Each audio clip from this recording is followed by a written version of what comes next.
War. It makes strange bedfellows.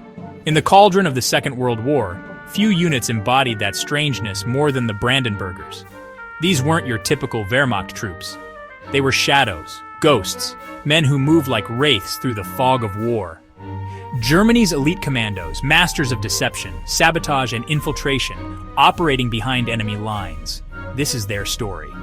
Like and subscribe to MGOT Warfare for more stories. 1939. The world held its breath. In the heart of Europe, a storm was brewing. But before the thunder of tanks and the screams of Stukas, there was a whisper. As German panzers prepared to unleash their Blitzkrieg, a different kind of soldier infiltrated Poland. The Brandenburgers, disguised as Polish troops, slipped across the border, melting into the pre-dawn darkness. Their mission, to sow chaos and confusion, capture key bridges, and seize communication hubs. As dawn broke over Poland, the whisper became a roar. The Brandenburgers had struck the first blow. The Nazi war machine was relentless. Denmark, Norway, targets in Hitler's sights. The icy fjords and dense forests of Scandinavia presented unique challenges. The call went out to the Brandenburgers. Dressed in civilian clothes, speaking Norwegian and Danish, they infiltrated these neutral countries. Their mission, to cripple defenses before the first shot was fired. When the invasion came, it was swift and brutal. The Brandenburgers had struck again. 1940. The world watched in disbelief as Hitler turned his attention west. France, Belgium, the Netherlands, all stood in the path of the Nazi juggernaut. Ahead of the storm moved the Brandenburgers. The Low Countries, with their intricate network of rivers and canals, were particularly vulnerable. The Brandenburgers, experts in infiltration and sabotage, were tasked with paralyzing the enemy from within. Their actions, daring and often suicidal, helped pave the way for the Blitzkrieg that followed. The Brandenburgers had helped deliver another stunning victory for the Third Reich.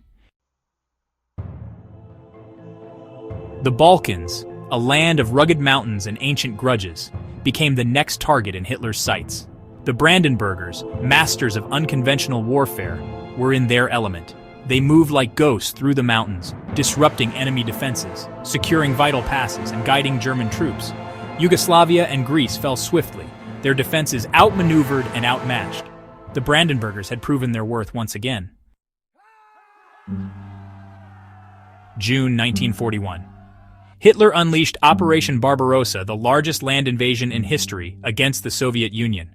The Brandenburgers, dressed as Red Army soldiers, infiltrated deep behind enemy lines. They blew up bridges, disrupted supply lines, and sowed confusion in the Soviet ranks. The Brandenburgers played a key role in the initial success of Barbarossa. The fighting raged on in the unforgiving vastness of the Soviet Union. The Caucasus Mountains, with their strategic oil fields, became a key objective for the Germans. The Brandenburgers infiltrated deep into enemy territory, targeting infrastructure and disrupting communications. But as the tide of war turned, even their skill and daring could not hold back the Red Army forever. The Caucasus gamble had failed. The sands of North Africa presented a new challenge for the Brandenburgers. Deployed in support of Rommel's Africa Corps, they launched daring raids and sabotaged key installations. But the desert was a harsh mistress. The Brandenburgers found themselves exposed in the unforgiving glare of the North African sun. The desert was not their element. As the war dragged on, the Eastern Front became a meat grinder. The Brandenburgers, their ranks depleted, were thrown into increasingly desperate missions. Casualties mounted, and the once elite unit found itself stretched thin. The glory days of daring raids and stunning victories were over. The Brandenburgers were slowly being swallowed by the insatiable maw of the Eastern Front. 1944. The tide of war had turned. The Brandenburgers, their ranks decimated, were formally disbanded. Some were absorbed into the Waffen-SS, others into regular army units. The Brandenburgers, the shadow warriors of the Third Reich, had vanished into the mists of history. The Brandenburgers, a whisper in the wind. Their story is one of daring, of ingenuity, of a different kind of warfare, but it is also a story of brutality, of the dark underbelly of war. Remembered perhaps not for the battles they won, but for the way they fought them. Like and subscribe to MGOT Vistry Warfare for more stories.